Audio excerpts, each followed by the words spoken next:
Hi, everybody. Welcome to the Cybersecurity panel. I'm Scott Christensen, GrayMatter's Cybersecurity Practice Director. I think we've got a pretty interesting topic today. Got a pretty good cross section of people experiencing different things in cybersecurity and OT, and hope everyone gets to share a little bit. My first guest, first person on the panel I want to introduce is Bernie Yeager with Dominion Energy. Bernie. Hi, I am Bernie Yeager with Dominion Energy. I'm a manager in IT process systems, which is a fancy way to say I manage SCADA and some OT IT systems within Dominion Energy on the gas side of the business. I've been with the company about 20 years, and I've seen a little bit about everything through that time, and that's me. Thanks, Bernie. Next up, I have from Marzetti, I have Kevin Moran. Hello, everybody. Kevin Moran. I am the VP of Infrastructure, Security, and Compliance at Marzetti. I've been here about 13 years. For those not familiar with who Team Marzetti is, we are a food company. In the retail business, we have a lot of salad dressings, veggie dips that you can buy in the produce section, as well as New York, Texas toast, Sister Schubert's dinner rolls.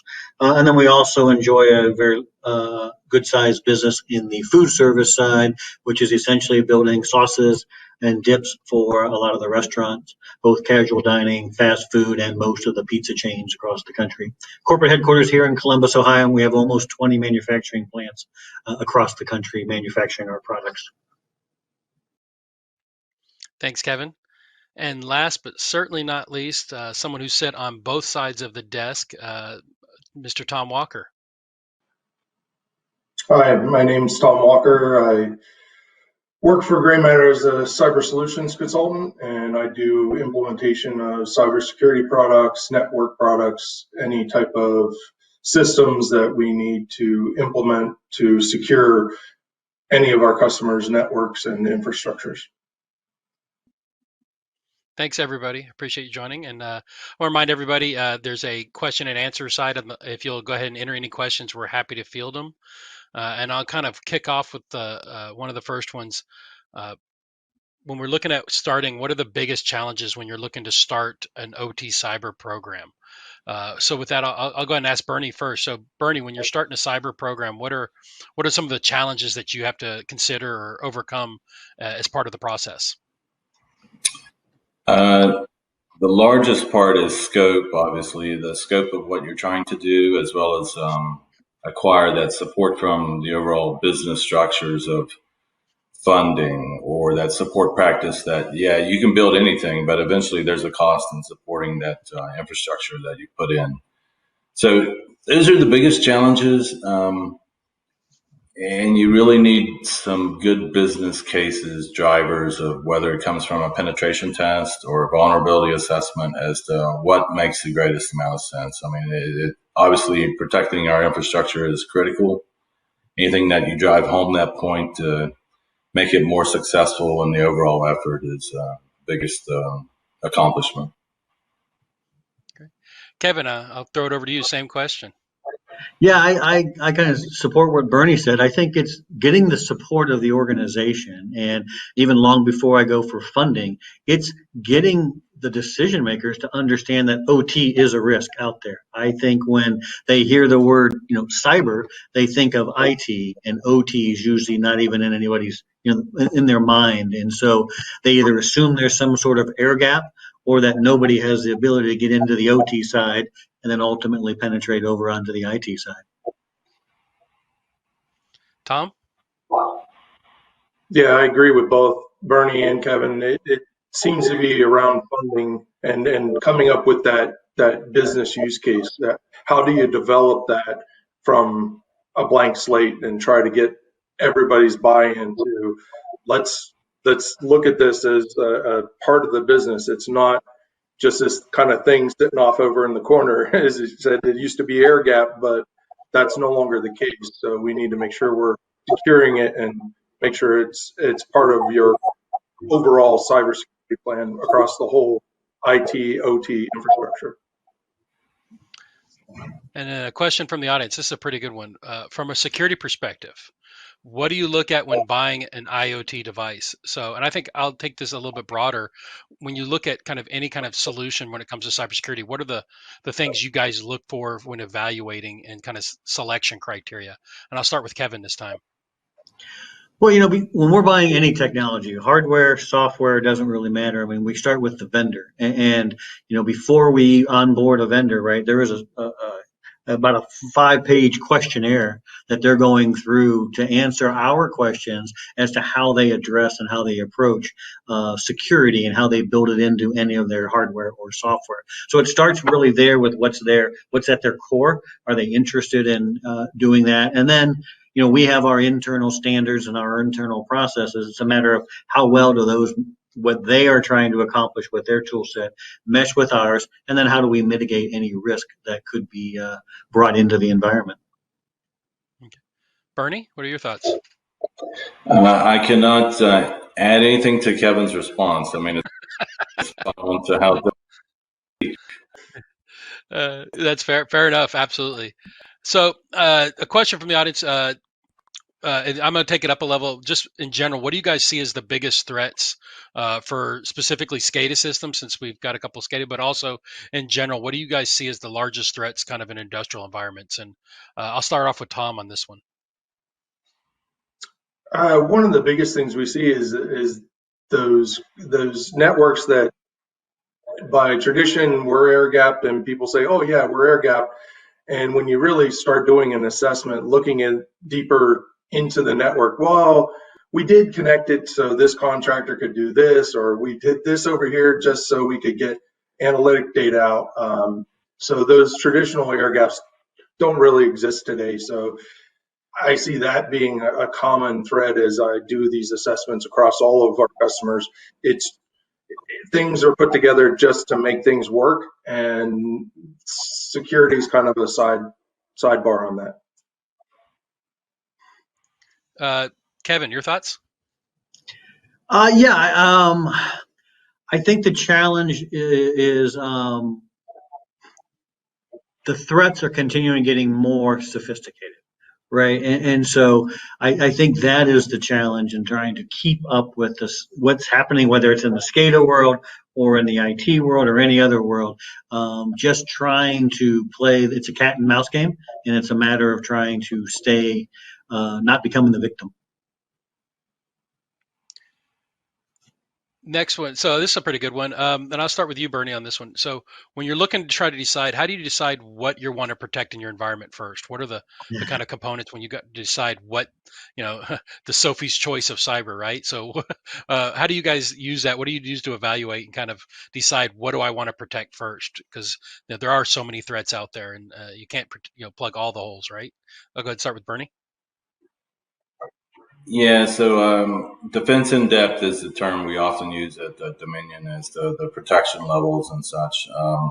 We do have some great guidance within my industry as to base cyber standards, so we can use those standards against the typical equipment that we have within our systems.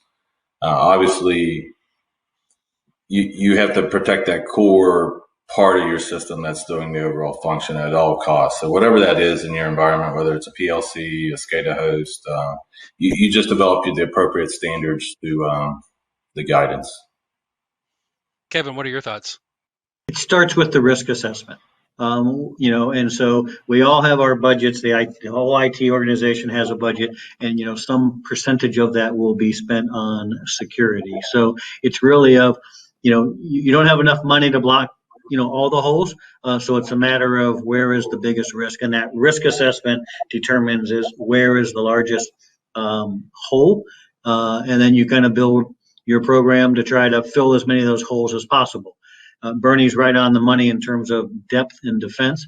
The more layers you can put in, the tougher it is for the bad guys to get in. But no one ever blocks all the holes. It's a matter of you do the best you can with your budget. And then the organization has to be willing to accept that risk, right? And it's not on the OT leader, the IT leader to make those decisions in a vacuum. Really, it is up to whoever in the organization is responsible for agreeing to and accepting risk. And that really is at the board level and at a very, very high level in most organizations.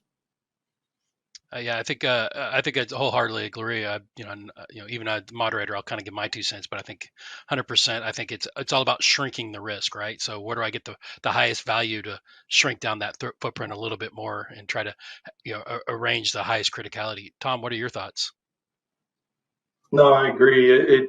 It's sometimes hard to know exactly what you even have out there. Sometimes these systems have been built for decades, and knowing exactly what is on your network, that assessment is a key piece of determining what are the assets, and then start tagging those as critical down through the different levels to make sure that the most critical are protected, the least critical, are semi-protected at least a little bit, and try to keep building your defense in depth around those assets.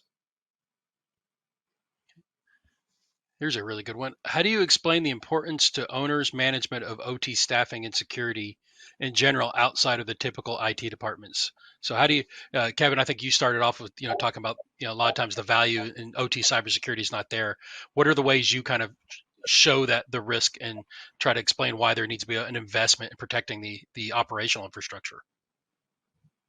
Whoever answered the question, asked the question, kudos to them.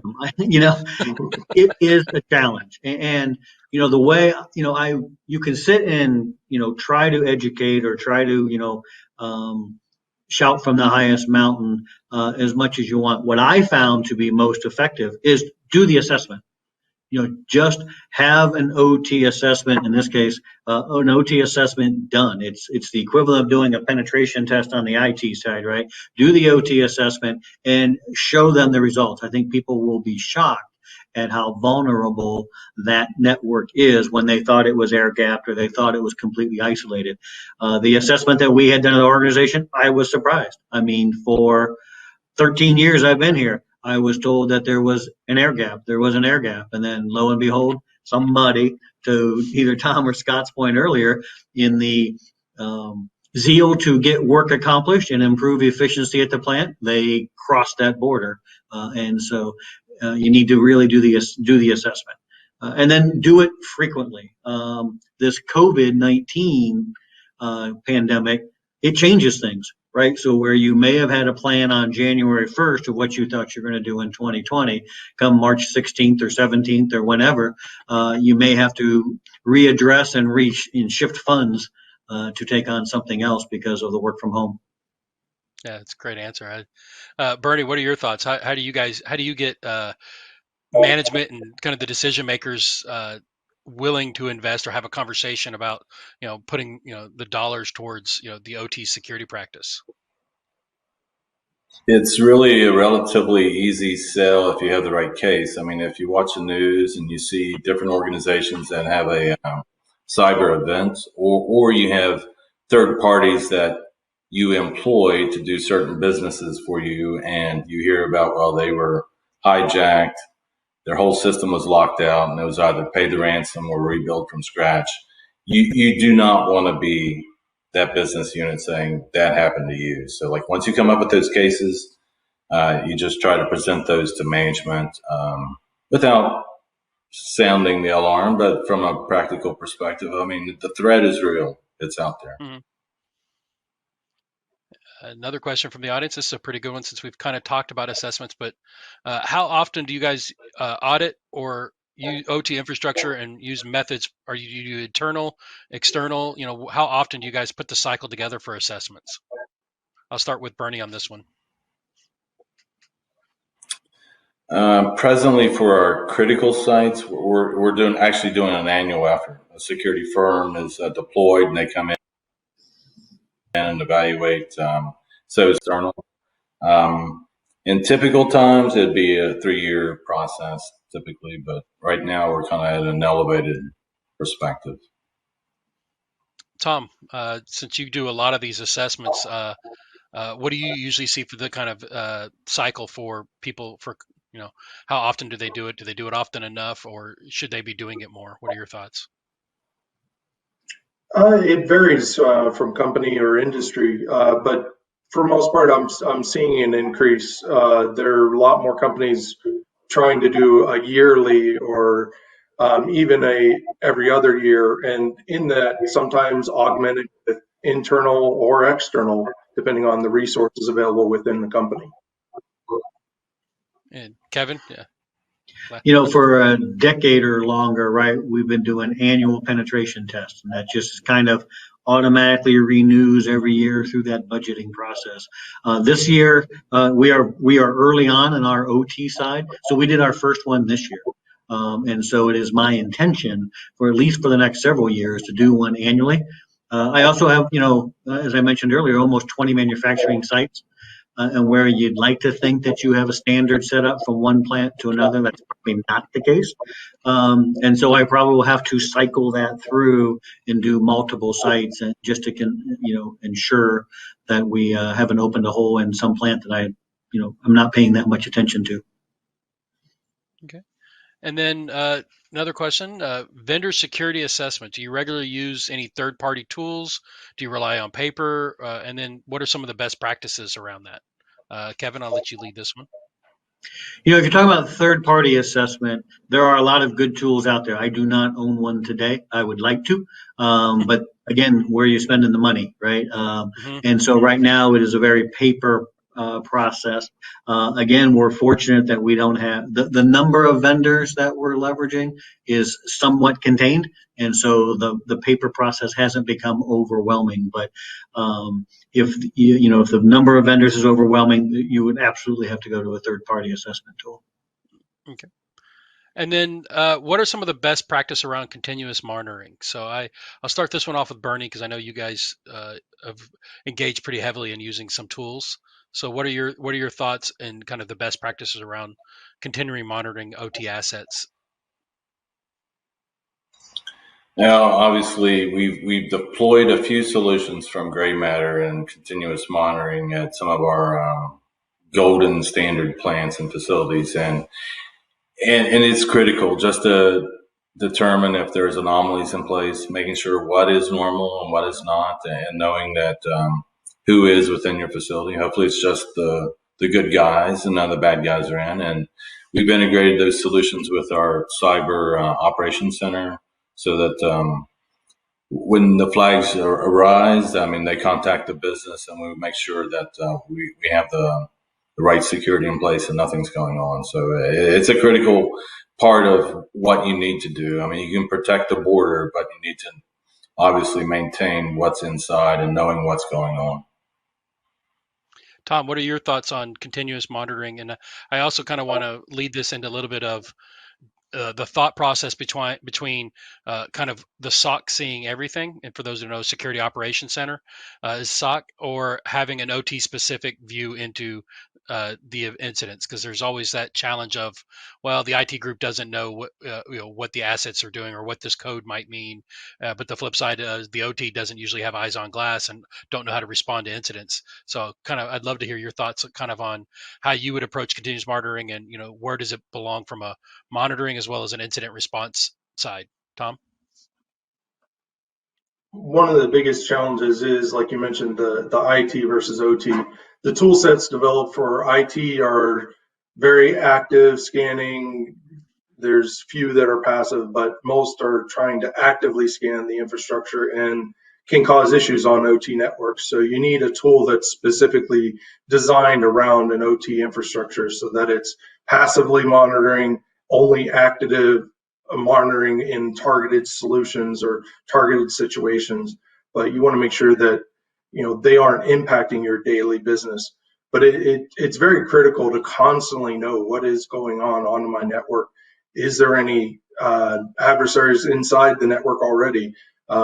We've seen a couple of installs where we've installed a product and the bad guys were already inside, and it instantly brought it to the attention of the plant. But unless you have those tools in there and constantly doing that refresh, you never know what's inside once you get past your outer protections.